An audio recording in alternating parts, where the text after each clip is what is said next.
Rehoboth is the largest resort in Delaware, and its beach erosion problem is one of the most difficult because most of the beach loss is underwater and is not visible to the eye. This does not affect the use of the beach, and it is not dangerous to the bathers, but a severe storm blowing in the right direction could erode this sloping and unstable beach all the way to the boardwalk in a few hours.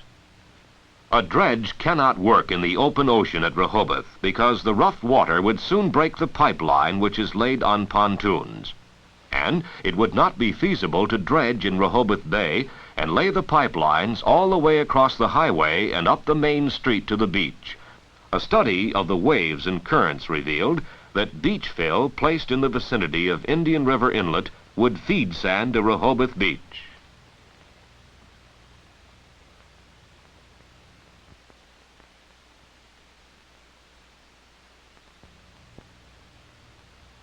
Just north of Indian River Inlet, the storm broke through the last row of barrier dunes and damaged large portions of the highway.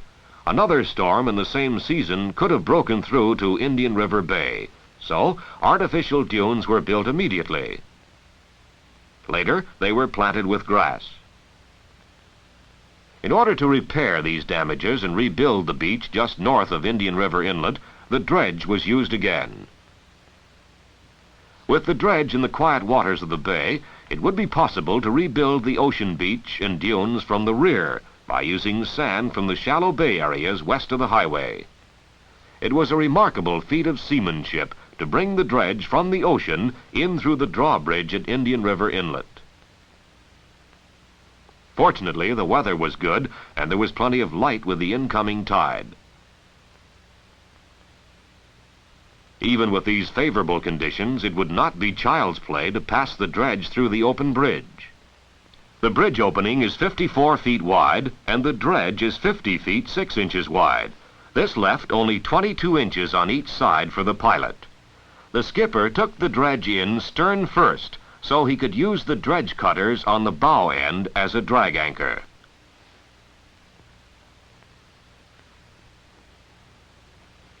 At the very last minute, the tugboat cast off her guidelines and allowed the tide to carry the dredge through the bridge. The shore around Indian River Inlet was being washed away at the rate of 21 feet per year. In the section around Kitts Hummock and Prime Hook Beach, the sea is chewing off between 4 and 5 feet each year, and up until 1954, the coast above Lewis was disappearing 3 feet every year. 100 years has seen the shoreline between Cape Henlopen and Rehoboth pushed back 610 feet. The normal course of events would find the barrier beach between Lewis and Bethany completely washed away.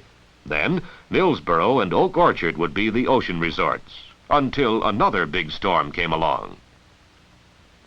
Reconstruction of the beaches on the ocean front and the filling of marshes on the immediate bay side will prevent the loss of the barrier beach and will improve the present vacation land, as well as enlarging it to accommodate more visitors.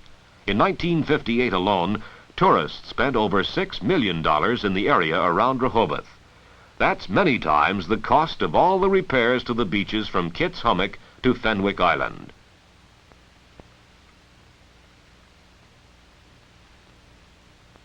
Here is what the beach north of Indian River Inlet looked like after the dredge had refilled it.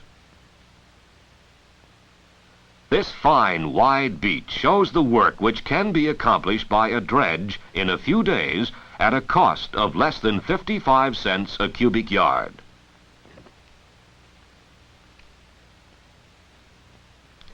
This is how the storm had left it, low, narrow, and with broken dunes. A transformation such as this has affected more than just a few acres of good bathing beaches and fishing grounds. It is protecting the entire Indian River area from flooding. After experimenting on a large scale for several years, the Highway Department has proved that snow fence can be very effective in preserving sand dunes and in building new ones. The winds which blow over this area move many tons of sand every year. The Great Dune at Fort Miles has been pushed back 3,000 feet in the last 50 years. Old Cape Henlopen Lighthouse fell down because the wind moved the dunes right out from under it. These wooden fences catch the sand from the wind just like the groins catch the sand from the water. In a very short time, the fences are almost completely covered. Before this double fence was installed, the area was flat and there were no dunes whatsoever. At Savage's Ditch, a marsh was filled and a new bayside beach was built.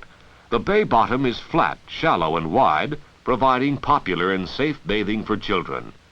The ditch was cleaned out, public boat launching ramps were built, and easy access to Rehoboth Bay is available.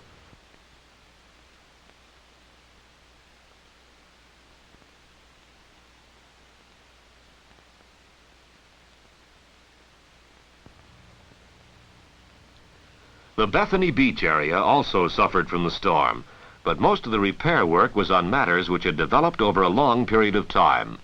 This steel sheet pile groin was completely rusted through, being only a useless eyesore and a hazard to bathers. Beach fill and the repair and lengthening of the existing groins is needed here. Since this beach is unprotected from the ocean, the groins were repaired with heavy timber sheeting and extended seaward with huge stones similar to the ones used on the jetties at Indian River Inlet. Work of this sort is limited to periods of good weather and low tide. It is hard on men and even harder on machinery. The corrosive action of the salt air and water and the abrasive action of the sand soon rust and damage equipment. Fortunately, no storm struck before the work was done. Here, a bulldozer is dragging a pan of small rocks to fill the joints between the large stones. In this case, the large stones each weigh from 3 to 5 tons. Smaller stones without a timber crib around them would soon sink into the sand. In places where structures are built in tidal waters, wood must be protected against the rot caused by alternate wetting and drying. Creosoted timber was used in these groins. Here, workmen are painting the cut ends of the timber with a preservative solution. These views from the Bethany Beach boardwalk show one of the new groins. 9 groins were built here, and it is easily seen that they do not interfere with the use of the beach. This is one of the most popular bathing beaches in Delaware because it is so flat and safe. However, the beach is narrow and affords little protection for the boardwalk and properties. These groins form the structures necessary to assist in holding the beach fill planned for placement in the immediate future. Upon completion of the beach filling program, Bethany will have a wide protective beach, partially held by these new groins, which are based on the latest engineering design knowledge. Scenes showing people enjoying such beautiful public beaches are rare indeed. The United States has 3,700 miles of coastline between Canada and Mexico. Only 240 miles of this land belongs to the public. The remainder is in the hands of private developers to exploit as they like. 66% of Delaware's Atlantic coastline is in public hands, compared to 6% for the entire Atlantic and Gulf coasts.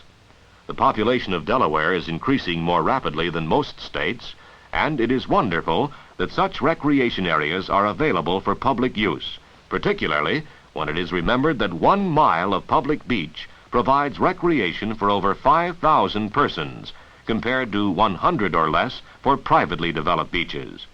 But whether the beaches are in public or private ownership, the same problems of beach erosion and beach protection exist for both and cannot be separated. Recognizing this and the seriousness of the problem, the state of Delaware in 1954 entered into an agreement with the United States Army Corps of Engineers for a cooperative study of the beaches from Kitts Hummock to Fenwick Island.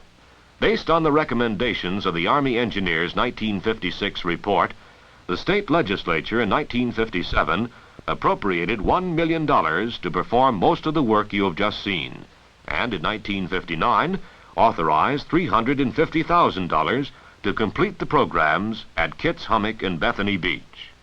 The maintenance of these initial projects is as important as the maintenance of a road. For an estimated $250,000 per year, the initial improvements can be maintained, yielding twice that in benefits. If the state is going to be forever responsible for the maintenance of our coastline, The citizens of the state as a whole who pay for and benefit from these improvements should assure that maintenance of these improvements continues and should assure that continued access to the beaches by the public be their rightful privilege forever.